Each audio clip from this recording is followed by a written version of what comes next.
Il-Gvern ipprovda lill-Awditur Ġenerali it-tarif kollu possibbli brabta mal-kuntratt tal-Cafe Premier u din hija turja ċara li taħdan il-Gvern tintrefa' ir-responsabbiltà politika. Għal dan il-Prim Ministru Joseph Muscat meta mistoqsi dwar is-suġġett mill-ġurnalisti.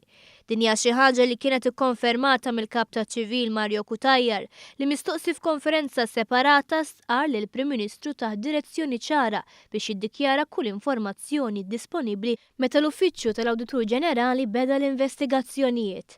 Permezz ta' dan il-kuntratt il-Gvern ġabar lura €1,200,000 dovuti lilu filwaqt li ħa lura bini taħt il-Biblioteka Nazzjonali bil-għan li jintuża għal skop pubbliku minflok jitħalla magħluq u jispiċċa dilapitat. Il-Prim Ministru spjega wkoll li l-Gvern qed iħejji tweġiba r-rapport tal-Awditur Ġenerali dan biex jirrispondi għal punti li tqajmu fir-rapport filwaqt li jitlob kjarifika dwar ir-rapport. L-Awditur jgħid ukoll li għamel stima li l-post kien ġie jiswa aktar milli ħallas għalih il-Gvern. Aħna pereżempju nixtiequ nkunu nafu din l-istima kemm hi. Xi ħaġa li ma ħarġitx mir-rapport tal-Awditur.